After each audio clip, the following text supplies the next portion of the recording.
That TV. Hope you're having a good one. Sorry I'm late. Kind of was, kind of wasn't. So I was doing a live show, but it wasn't showing up on YouTube. So we had to fix that. That's a lot of fun. Um, but let me get back to what I was saying. We've got national travel down. Why? Thousands of flights being canceled, airplanes being moved out of areas where they could see, major damage. Why is that? We had the storm of storms. Where I live, we got about 27 inches. It's like 24 to 27 inches. And that last little bit, sleet. It was sleet. So I went and took a picture of the table I have on my deck outside yesterday. And I took that picture and the snow was like about this high. I come out this morning and the snow is like this high. It got packed down by sleet. It got packed down by the weight of the sleet. So I can only imagine what it's going to look like outside. We had a whole bunch of stuff. I mean, we had snow blowers out, all that good stuff. I say this to say that the country is almost at a standstill travel-wise. Some of the roads are kind of clear, but I still wouldn't advise people go out until more can be done. So be careful out there. If you do have to get out there to go to work, be very careful. Be safe, please. And that affects the economies. Right now in the United States, we have a lot of stuff going on. Right now, we also have a lot of stuff going on in Japan. For some strange reason, the yen jumped up. And Japan is saying that they might intervene because it jumped up 1.75%. That's a big jump. That's a very big jump. Now I'm hearing that, the United States has, got, I think the number that I heard Stephanie Link of Hightower Investors say that there's about $1 trillion of liquidity coming into the market because of the big BM of a bill. Eli McCullough, what's good? Thank you for letting us know you invested in yourself today. With that injection, I don't necessarily trust the numbers that are being given to us. They're not steady for me. October and November jobs numbers, for example. Remember, we didn't have any for October and November. So when you look at inflation, you're kind of like, well, maybe, sort of. Those numbers are not there. Inflation numbers are based on like 20 some odd different points that are taken from different areas of the economy. One of them jobs. Last month, the report that we got this month was based on basically 3 points. And you sit there and you're kind of like, yeah, I don't know that I'm going to trust these numbers. So do I expect the FOMC to move rates? No, I don't. I think they're going to leave them exactly where they are. We've got rumors of massive layoffs. I mean, you have a rumor about 30,000 layoffs, white-collar jobs, from Amazon. That's kind of a big deal last time I checked. And you have other companies that are doing the same. I mean, we do have, people saying, oh, the economy's great, the consumer is consuming. And I'm sitting here and I'm saying, what's your definition of consumer? Which consumer is consuming? Which one? Which one? Because credit cards, are up in terms of defaults, late payments. Same thing for auto loans, same thing for mortgages. Who's spending? Who's spending? Right? What are they consuming? Is it food? Like, they don't go into that level of detail usually. And I'm here to tell you, I don't think the consumer is consuming. I don't think the people that they define as consumer is that. I think that they had one bucket of consumers, and I think now you've got to split that bucket. There are people that have some money and there are people that don't. People that don't are driving up their credit cards to try to make ends meet. So when I look at these things, I'm kind of like, what is wrong with you people? What are we missing here? At some point, reality's got to settle in. Are you not seeing what the rest of us are seeing? Probably not. I mentioned yesterday, I saw a guy that was talking about sending his kid to boarding school and how it's not about him, it's about his kid and blah, blah, blah. And I sat there and I was like, tone deaf a little. Nobody from my old neighborhood is thinking about sending their kids to boarding school. That's not even a part of the conversation. I'm glad that you can afford to send your kid to boarding school. I actually am. But to start talking about that like it's a common thing, it's not. Is this guy, I mean, a billionaire or something like that? Oh, but he's decent. He's decent off. And that's what I mean by who's the consumer. If you're talking to me about, how much it costs you to send your kid to private school, you are not the regular consumer. Straight up. So when I look at these things, I'm kind of like, who are you talking about? And I think that there's going to be a reality check sooner or later where people are going to realize, holy moly, the consumer is not consuming in a healthy manner. Some are consuming out of fear. Like, we've got to eat. There are too many things, too many factors that are working against us. Insurance prices are high. Healthcare is high. We're about to get hit with heating bills because natural gas has gone up over 18% just over the past few days. Demand. Now, if it was me and I ran the government, there's got to be a point where we should be capping the price of necessities. Like, I don't know, being able to stay warm and not have your pipes burst. I think on the other side of this storm, and there's possibly another storm coming, there's definitely cold air coming. It's going to be cold for like at least the next week. I think we need to reevaluate who we say the consumer is and what they're consuming and how they are consuming it. Meaning, how are they paying for it? Because I don't know. I don't think they have it right. I don't think they have it right. I think they're kind of messing up over there. 78% chance of government shutdown is what the prediction markets are saying. To me personally, I think the number's higher than that. And some people might be saying, why do you think the number could be higher than that? Well, you've got certain elements with regard to funding. I was touching on this yesterday. You have certain elements that are tied to funding that they want to wrap into the overall funding budget. And people are like, don't do that. Don't do that. Because we'll fund that. We don't want to fund that. And nobody wants to put their name on it. Given the events over the weekend, nobody wants to put their name on further funding of ICE. They just don't. The rest of the world is looking at us like, what is wrong with you? When you have Germany call what you're doing similar to what they did years ago, you need to check yourself. You do. And these are going to have economic implications for a while. Because while we're busy running around paying attention to all these deflections that are going on and distractions that are going on, we're not paying attention to what the real issues are.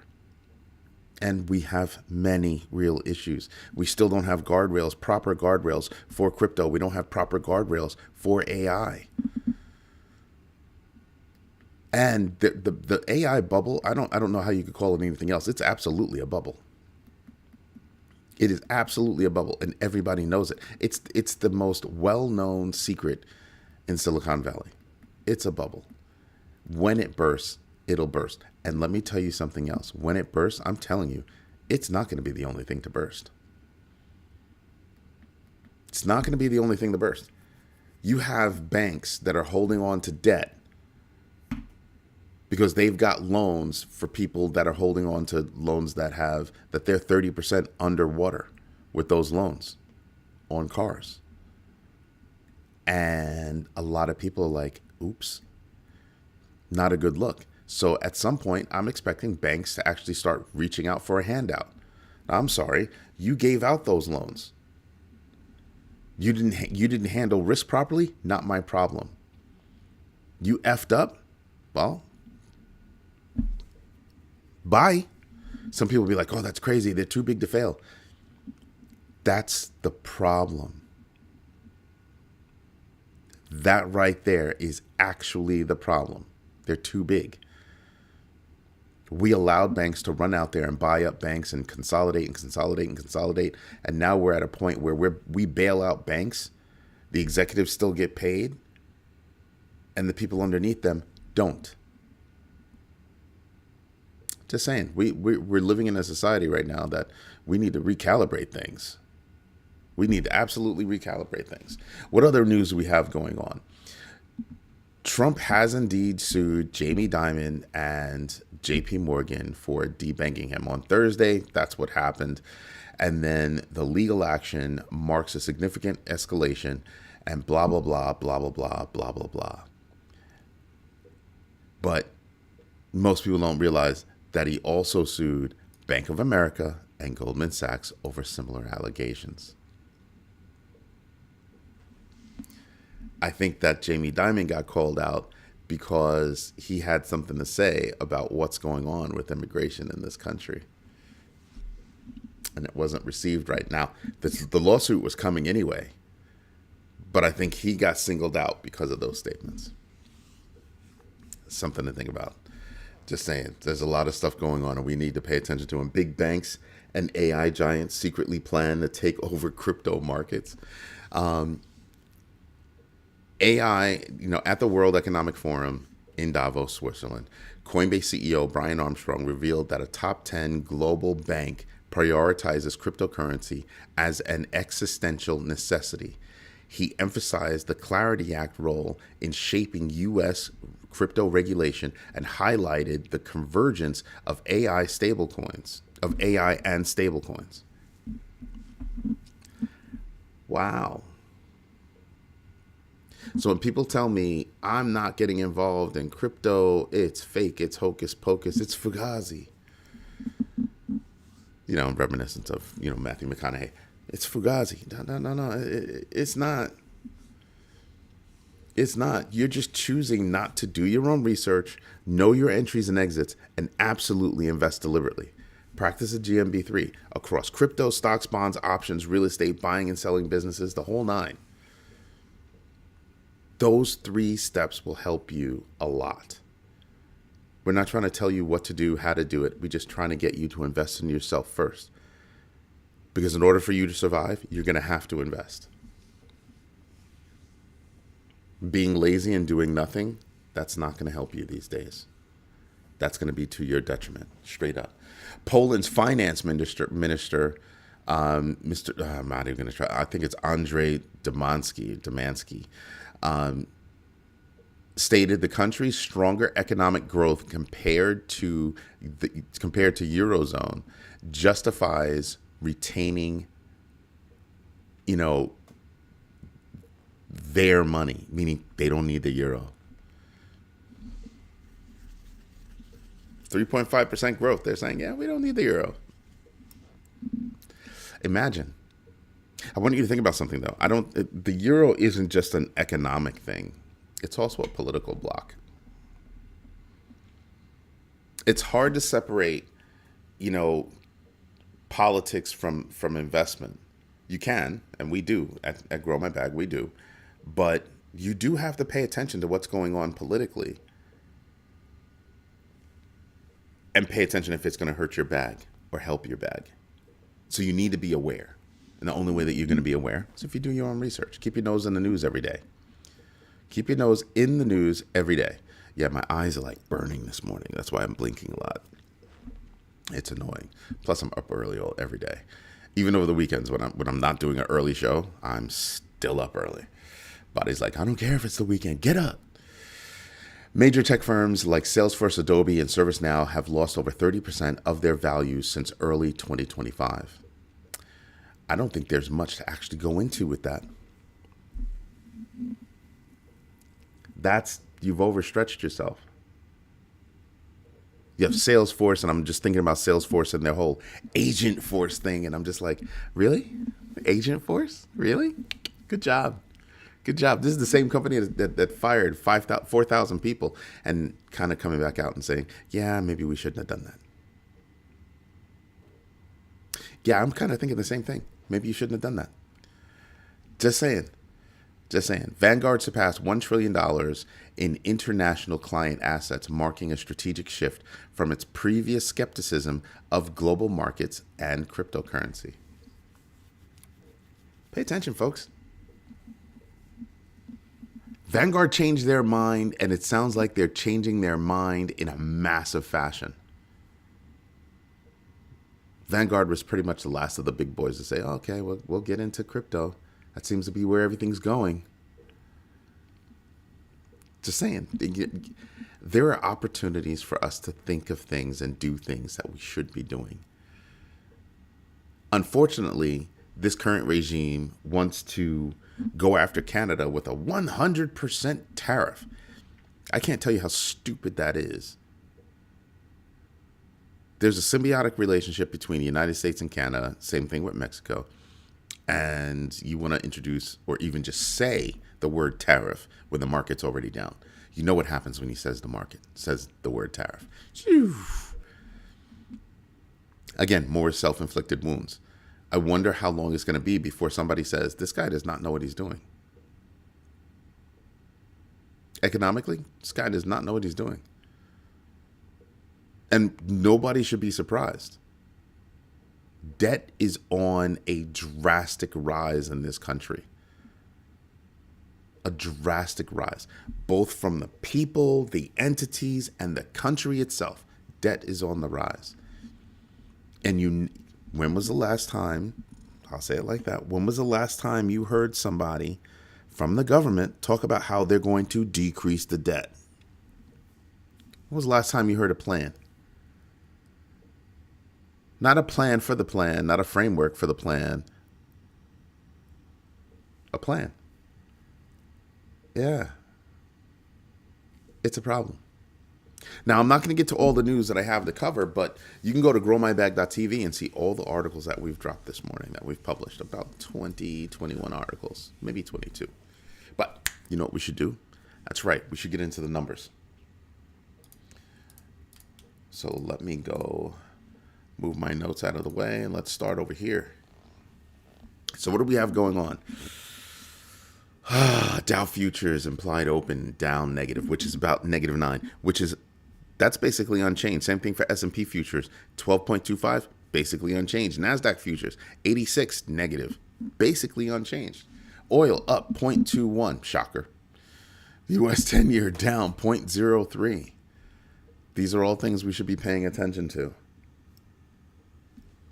Absolutely things we should be paying attention to. What do we have going on this week? So if I just look at, I just want to go over today. Let's just go over today because it's too hard to go over the whole week, right? Today we have Southern Copper. Actually, we should go over the whole week. I wonder if there's an easy way to do it the whole week. Doesn't look like there's an easy way to do it the whole week. We'd have to keep scrolling, and I don't feel like scrolling. And I'm still getting used to it, and the reason why is because at least it's going by market cap. But later on in the week, you've got companies like Netflix. You got 49 earnings today. Look at that, 49, 78, 108, 144. I think obviously Thursday is a big day, so you have Apple, Visa, MasterCard, Caterpillar, SAP, Thermo Fisher, Blackstone, Honeywell. You've got a lot going on Thursday. Friday, I'm expecting like not a lot. Exxon, Chevron, gas companies. Verizon is something I want to pay attention to. Wednesday, you've got Microsoft, Meta, Tesla, ASML, big deal. Pay attention to that.